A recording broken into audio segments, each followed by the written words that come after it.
હાલમાં રાજ્ય સરકાર દ્વારા નવા જિલ્લા અને નવા તાલુકા બનાવવાની વાત ચાલી રહી છે. બનાસકાંઠા જિલ્લાના પણ 2 ભાગ કરીને થરાદ કે દિયોદર જિલ્લો બનાવવાની સરકાર ચર્ચા કરી રહી છે તેવું લોકમુખે ચર્ચાઈ રહ્યું છે. ત્યારે આજે વાત કરીએ એક એવા ગામની કે જે નવાબો અને અંગ્રેજોના કાળમાં તાલુકો હતો, પણ આઝાદી પછી તાલુકો દરજ્જો છીનવાઈ લેવાયો છે. આ ગામ એટલે પાલનપુરથી 20 કિલોમીટર અંતરે આવેલું ગઢ ગામ, જે ફરીથી તાલુકો બનાવવાની સ્થાનિકોની 30 વર્ષની માંગ અભરાઈએ ચડી ગઈ હોય એવી ઘાટ ઘડાયો છે. આગળ પણ જિલ્લાઓ બની ગયા, તાલુકાઓ બની ગયા, અમીરગઢ, દોતીવાડા એવા ઘણા તાલુકા બન્યા, પણ ગઢને તાલુકો બનાવવા કોઈને રસ જ નથી. નવાબો અને અંગ્રેજોના કાળમાં અમીરગઢ અને ગઢ 2 તાલુકા હતા. જોકે આઝાદી પછી ગઢનો તાલુકો દરજ્જો છીનવી લેવાયો હતો. ગઢને ફરીથી તાલુકો બનાવવાની સ્થાનિકોની માંગ હોવાથી વર્ષ 1997માં પૂર્વ મુખ્યમંત્રી કેશુભાઈ પટેલ તાલુકો બનાવવાનું વચન આપ્યું હતું. જોકે રાજ્ય સરકાર દ્વારા કોઈ નિર્ણય ન લેવાતા સ્થાનિકો અસંતોષ પ્રયાસો છે. હાલમાં રાજ્ય સરકાર દ્વારા નવા જિલ્લા અને નવા તાલુકા બનાવવાની વાત ચાલી રહી છે, જેમાં બનાસકાંઠા જિલ્લાના 2 ભાગ કરીને થરાદ કે દિયોદર જિલ્લો બનાવવાની સરકારની ચર્ચા છે. પરંતુ પાલનપુર તાલુકાનું સૌથી મોટો ગામનો દરજ્જો ધરાવતું અને અંદાજિત 20,000થી વસ્તી ધરાવતું ગઢ ગામને તાલુકાના દરજ્જાથી વંચિત રાખવાની ચર્ચાને લઈ સ્થાનિકો અસંતોષા છે. બનાવવા માટે અમે 30 વર્ષથી માંગણી છે, પણ આજ સુધી કોઈ નિકાલ આવેલો નથી. ગઢમાં ધંધા પાણી બહુ સારા છે, આજુબાજુના ગામડા પર વિકાસ બહુ છે અને આજુબાજુના ગામડા પર બહુ આવે છે. આ ગઢમાં પોલીસ સ્ટેશન, કોલેજ, શાળા, બીજી પણ મોટી મોટી સંસ્થાઓ ઘણી છે અને ઘરના આજુબાજુના માણસોને આ તાલુકો બને તો બહુ ફાયદો થાય છે અને ટાઈમનો પણ બચાવ થાય છે. 30 વર્ષથી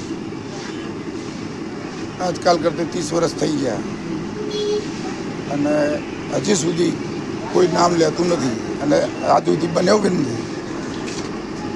તાલુકો બનશે બનશે બનશે એમ લોકો કહે છે, પણ આજ સુધી કોઈને આગળ પગલું લીધું જ નથી. ફાયદા માટે તો ઘણો બધો ફાયદો થાય. ગંજ માર્કેટ બને, મોટી મોટી ઓફિસો આવે, કોર્ટ બને, પછી સબ્જી માર્કેટ બને, જમીનોના ભાવ વધે, આટલો બધો ફાયદો થાય. મારું નામ અમૃતભાઈ છે, સલ્લા માજી સરપંચ છું. ગઢને તાલુકો બનાવવા માટે વારંવાર રજૂઆતો કરી છે, પણ ગઢનો તાલુકો બનાવવા ભાજપ પાર્ટીને કોઈ રસ નથી. આગળ પણ જિલ્લાઓ બની ગયા, તાલુકાઓ બની ગયા, અમીરગઢ, દોતીવાડા એવા ઘણા તાલુકા બન્યા, પણ ગઢને તાલુકો બનાવવા કોઈને રસ જ નથી.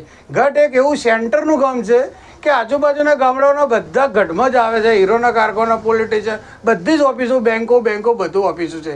તો ગરીબ માણસને પાલનપુરના ધક્કા ના ખાવા પડે અને ગઢમાં જ જો કામ પતી જતું હોય તો કામ પણ થઈ જાય, ભાડું પણ બચી જાય અને લોકોનું કામ થાય. તો ગઢ તાલુકો બનાવવામાં ભાજપવાળાનો શું વાંધો છે? તો જો તાલુકો નહીં બનાવે તો આવતી તાલુકા જિલ્લા પંચાયતની ચૂંટણીઓમાં ભાજપને ભોગવવું પડશે. શ્રી રૂપસીભાઈ રાજપૂત, પ્રમુખ શ્રી ડાયમંડ એસોસિએશન ગઢ, મંત્રી શ્રી ગઢ કેળવણી મંડળ ગઢ.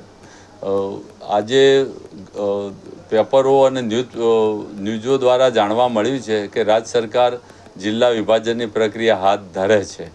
જો એ વાત સાચી હોય અને જિલ્લા વિભાજન પ્રક્રિયા હાથ ધરાતી હોય તો એ પૈકી પાલનપુર તાલુકાના ગઢ ગામ પણ વર્ષો જૂની માંગણી લઈ અને બેઠેલું છે અને એ માગણીને સંતોષાય એવી અમારી ગઢ આજુબાજુના ગ્રામજનોની પ્રબળ ઈચ્છા છે.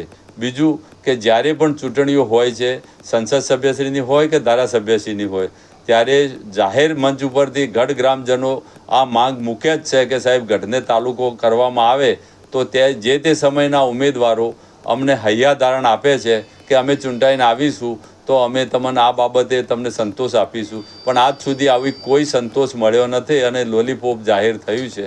તો સત્વરે અને આ અગાઉ પણ આની અમારી જ્યારે ઝુંબેશ હતી તાલુકો બનાવવા માટેની, ત્યારે 35 ગામોના આજુબાજુના ગામોની યાદી સાથે અમે દરખાસ્ત કરેલી છે. જે કોંગ્રેસની જ્યારે વિરોધ પક્ષની સરકાર જિલ્લા પંચાયતમાં હતી ત્યારે પણ એમને દરખાસ્ત પાસ કરી અને ઉપર મોકલેલી છે, પણ એ પણ ત્યાં પ્રાંત ઓફિસમાં પડી જ છે, અભડાઈ ચડેલી.